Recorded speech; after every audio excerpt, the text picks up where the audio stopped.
November test administration team office hours. Hopefully you have some great questions that will spur some good discussion.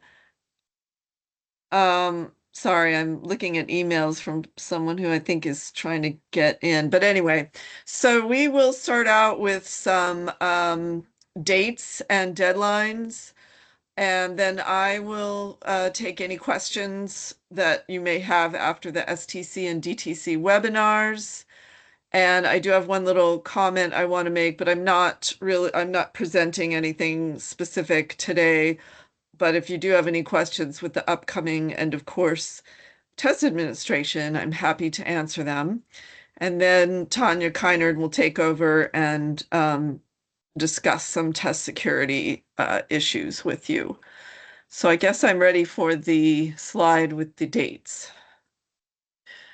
Okay, so some of these I'm just going to read if they're outside my area, and any of you program managers, if you want to jump in, if you have something you need to add, just let me know.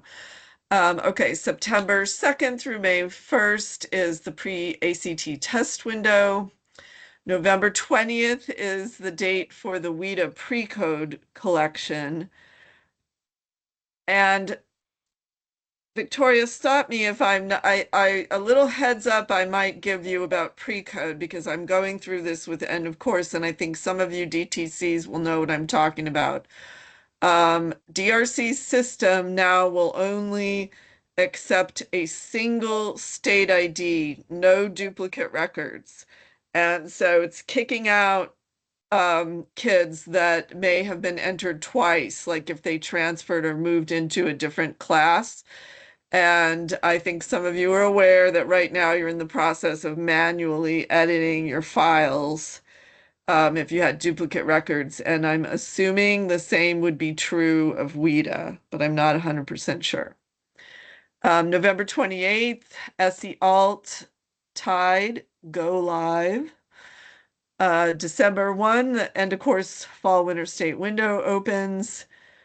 December 3rd, we have SE Alt DTC Alt training. December 3rd, the career readiness assessment, and that's the post-test webinar for DTCs. On December 8th, we have the career readiness assessment. Spring pre-code file is due. December 15th, career readiness fall district data file is due. December 26th, WIDA districts can begin creating test sessions. January 8th, the performance task assessment student data file. I assume that means that's due on that date. I'm not sure. January 12th, for the career readiness assessment, we have the fall credentials and the ISRs being shipped to the schools. I just want to say one little thing about end of course. I think I caused this with a little edit that I made to the TAM, but for some reason, all of a sudden this fall, I've never had this happen before. I'm getting a huge number of requests to change the school testing schedule. We had our school schedule survey close on the same date that it always closes, but there were a mixture of different reasons why people were changing dates, and some people I think didn't miss the deadline for the survey. But I'm getting a very large number, sometimes 3 and 4 emails a day, and it's only me who updates that spreadsheet. So it really has become overwhelming, almost unmanageable. I know it's kind of late for this because we only have one more week and the test window opens. I would really appreciate if there were no more school testing date changes. And we've been discussing some possible changes to that process that will be implemented in the fall. So I'm just going to give you a heads up that we probably will keep the survey open longer, maybe up to a month longer, to give you more time to get those dates in there. But then once the survey is closed, we would really like to have only changes submitted for approval if you have a good reason, like weather or some kind of catastrophe.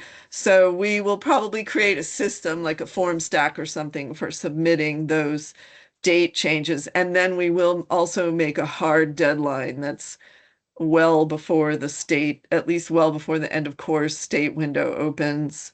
I know there's a lot of different reasons that people might need to change the date, but I guess I'm questioning a bit why there are so many. I know when I was still in the classroom, the STC would provide the end of course test dates before school started, and they never changed ever. They were the same year after year as long as the school's scheduling structure stayed the same. So, anyway, that's a little issue that I think I caused by the way I wrote it in the TAM, and we will be making some changes. Okay, that's the dates. Now, is someone watching the questions or the chat? I'm open to any questions now, for end of course. We have a question in the Q&A. Has the pre-code deadline for WIDA access changed? The data certification schedule indicates November 26th. Okay, who can answer that? I can. Okay. Yeah, it was posted incorrectly by ORDA. It is November 20th.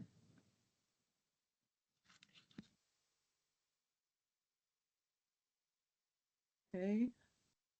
Anything else? I guess I could open the chat and see these.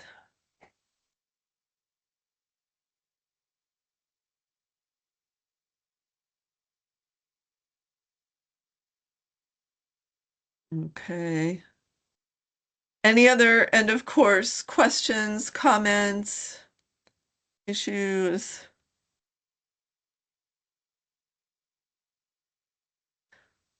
Okay, well, oh. Date on the line. Okay, there's a comment about the WIDA date. It says the date on the live link is November 26th. Can this be extended to the date they have posted? That's in reference to the WIDA pre-code.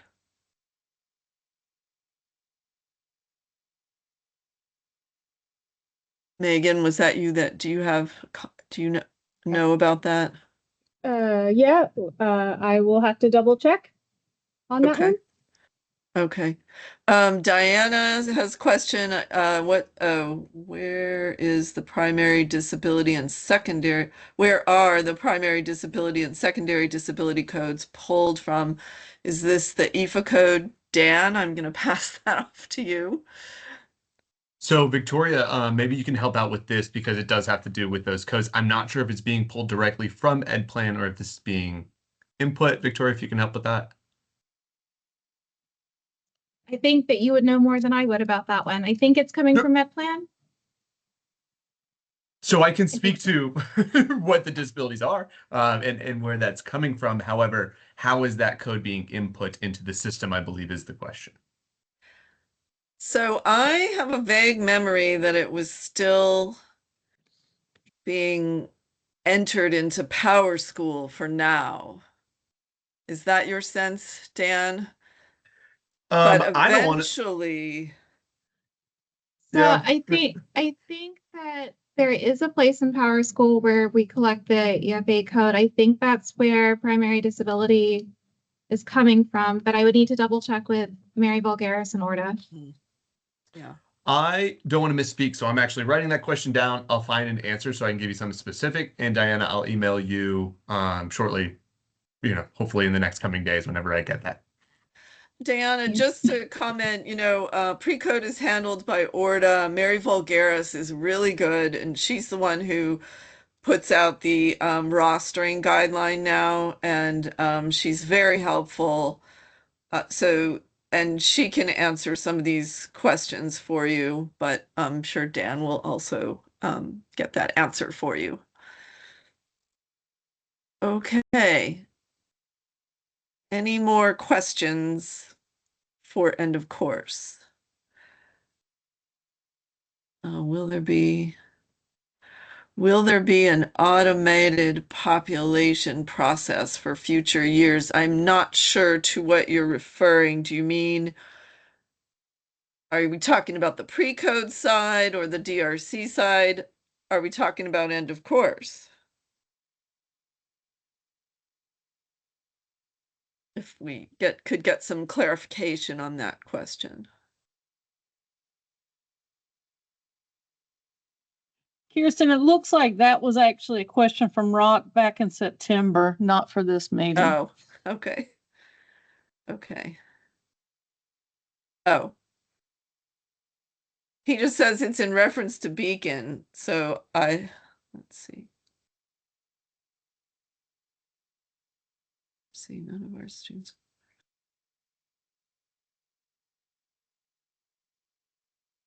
Okay, there's a question from Melissa about DRC.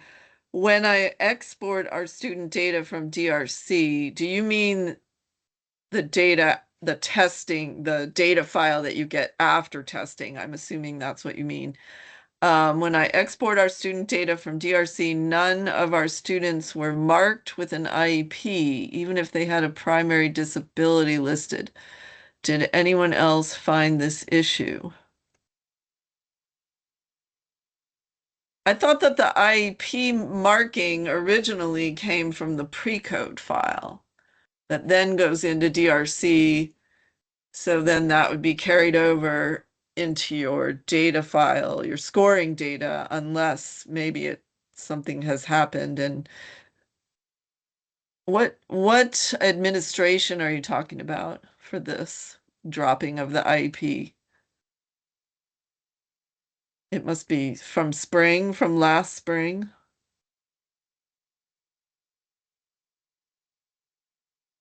Oh, okay. So you're talking about what you found when you went in to check DRC's portal after the pre-code file was loaded?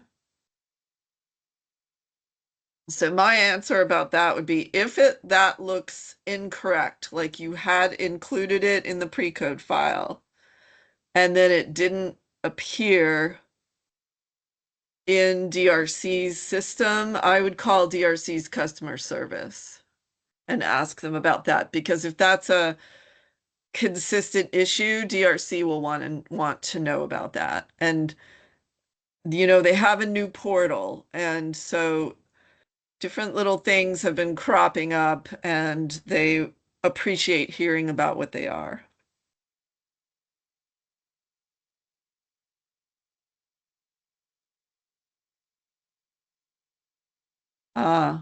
IEP column is blank for April. 504s are listed as, okay, I'm going to write that down as something that I will check on with DRC. It looks like several people. So this is cropping up in the DRC portal after the pre-code file is loaded. It looks like it's not carrying over the IEP column, not populating the IEP field.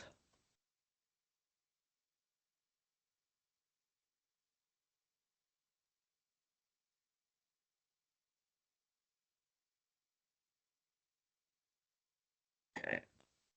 I will ask them about that, and if it's across the board, you will be hearing from us.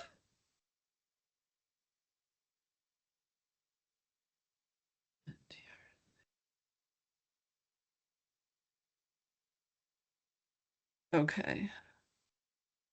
Yes, if you run an export of all students who are in participate management, the IEP column is blank. Okay, and but the 504 column is not blank.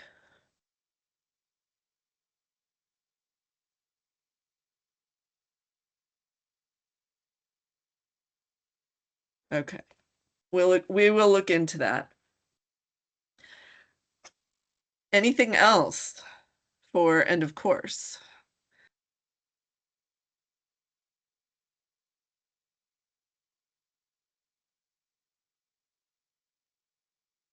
Great. Okay. I'll jump in actually. So Tanya's not going to be with us. However, I do want to share a resource within EdPlan.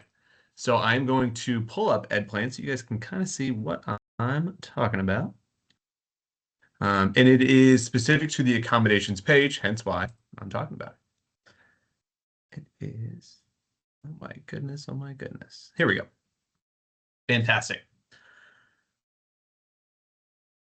So within EdPlan, on the page where you're listing out all the accommodations, and this is a sample student, hence why they have every accommodation available to them.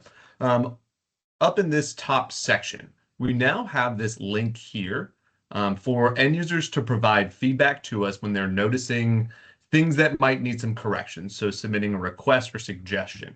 What it does is clicking that link brings you to a form stack where the power user can go through, tell us where they're from, tell us who they are. I'm just typing random letters so we can show you the slides, how we can get in contact with them, and then explaining to us what the assessment that we need to focus on or what the change might be. So the purpose of this is seeing something that might need to be included, something that might not need to be included, something that may need to be adjusted, just a suggestion for functionality, anything to do with these accommodations. Now, I've gotten a lot of great feedback. However, it coming directly from the power users is really helpful for us as they're the ones that are navigating this page all of the time. So we just wanted to provide a resource to them for them to give us this feedback. If your schools or your teachers are reaching out to you saying, hey, I don't like this about the accommodation, or I'd like to adjust that, I just wanted to let everyone know that this existed so that they can direct them here to provide that feedback to us, and then we can get in touch with them and figure out what adjustment needs to be made.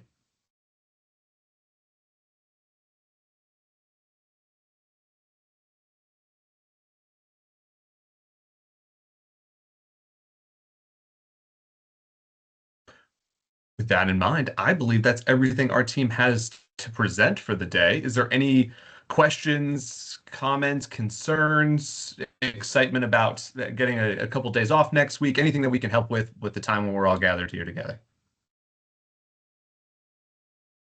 Anyone doing anything fun for Thanksgiving?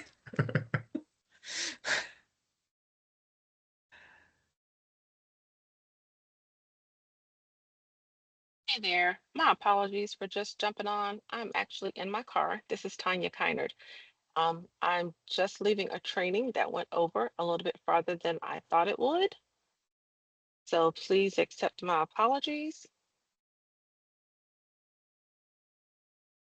If anyone has any questions you would like to ask about test security or prepping for EOC, I'll be happy for you to put them in the chat and I can address them for you. But I did want to implore all of you to make sure that you speak with your teachers about active monitoring, modeling what that looks like, which looks like them walking around the classroom and not just looking in the air. Or it's okay for them to look at their students, their laps.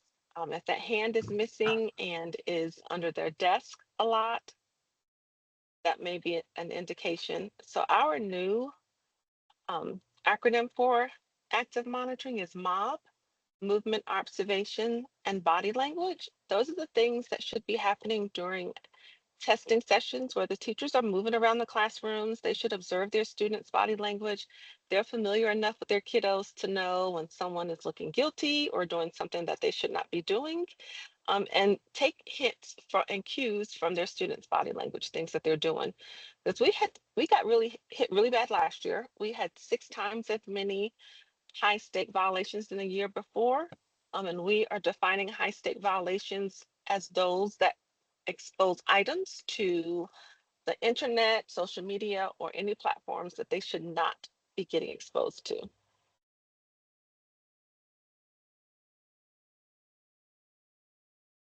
Let's see.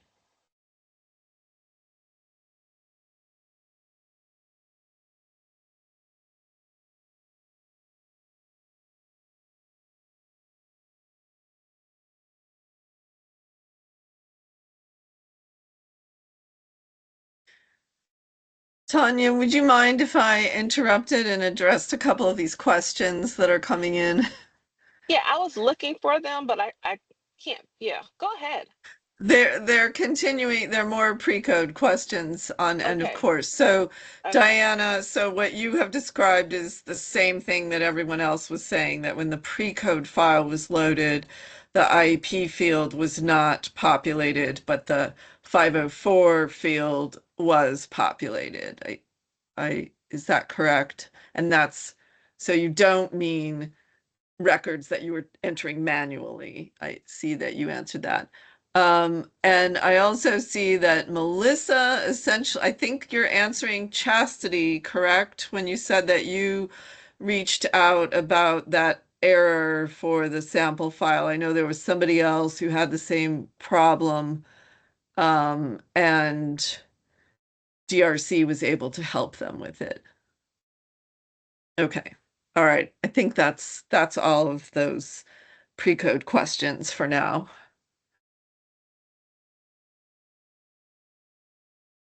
So Tanya, I'm handing it back over to you if you had more you wanted to add. I don't.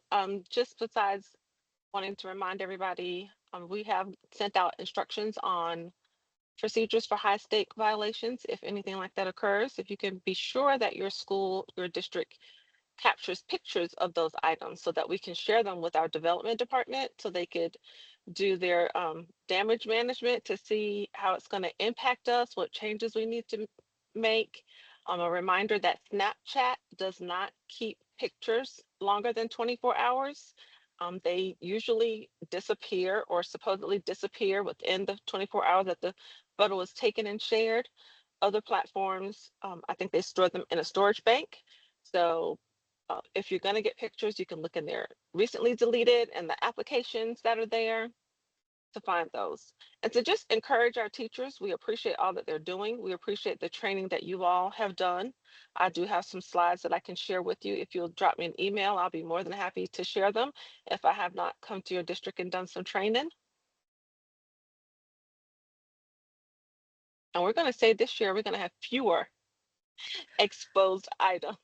I I'm was going to, just going to say that I'm looking forward to see if the second year of the cell phone policies, maybe let's just be optimistic yeah, that those types of violations will be reduced. I don't know. I'm sure you all in the districts have a better feel for how successful those policies have been, but I'm going to remain optimistic that this fall we'll see a decrease.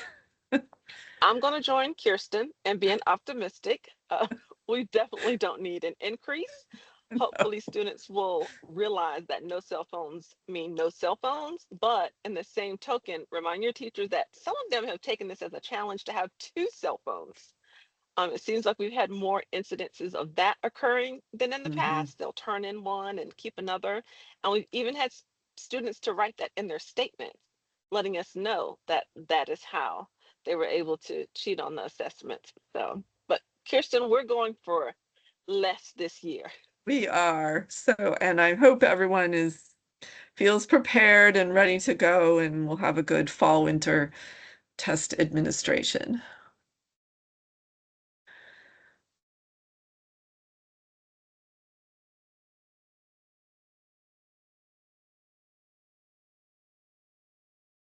I've heard Oh, that too. Yeah, the wanding. yes.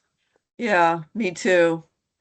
Some schools have had Um, the wanding. What I would say to that is make sure you check those jackets and blankets that they may leave in the classroom. We had a district that implemented that and did an awesome job with they preempted and did everything that they could. But the student had a cell phone in their jacket on their desk. And that was something they didn't think about, nor did I think about. So, but the wanding is wonderful. If your school has those tools, I say use them, and also be on the lookout for Meta glasses.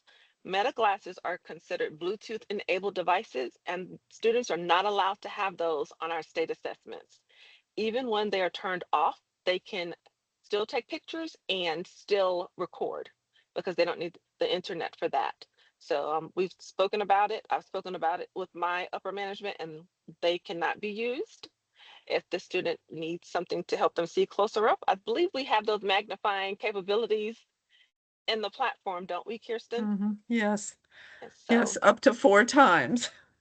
okay, well, Yeah, that's what I need in my very everyday large. life. So, yeah. Yeah, I was gonna say one of the DTCs I talked to about wanding the students said that they were wanding everybody before they even entered the room. So there wouldn't be a coat, they wouldn't have an opportunity to sneak it in on in their coat. That's a great idea. So if y'all have Well, you can suggestions, ask use them. questions on I think we have most of our program managers here. So any testing program, if you have questions.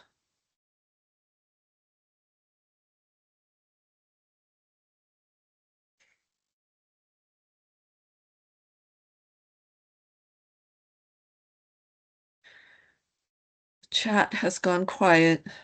Yeah.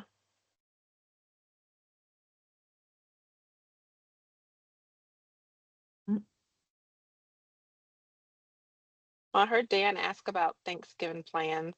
I don't have to cook dinner for my troop, but I do always leave dinner cooked at my house, regardless of where we go and have dinner, just because of leftovers. And I have a family of 5. So I will be cooking, but I won't be hosting. That's the most important thing. I don't have to host. We're going to my in-laws. So hosting is different. You got to do all the cleaning in places you think you would not have to ordinarily clean. So it's different when you're hosting. So there But I was do. Megan put in something in the chat that said to remind TAs that under no circumstances should a student be given back a personal device before testing is completed. So and of course in SE Ready that appears in many places in the TAM. Yes. Yes, I'm not cooking at all this year. So Good for you. yeah, we actually are going out for Thanksgiving dinner. That is not a bad idea. There are more and more places that are offering that. So I say take the easy Yeah, route. we're going to Charleston. Well, I was supposed to have surgery, but then I canceled it. So then I just decided, all right, well, let's just go out. I think that the chat going quiet is a sign that we all feel pretty good about the information presented today. If you have additional questions, feel free to hang on. We'll sit here for another minute or two if you have something specific, but otherwise, enjoy your afternoon. I know the holiday season's itching, so finish out this week strong. Best of luck to you next week, and thank you everybody for being here. Thank you, everyone. Thank you, Dan. Thanks, everyone.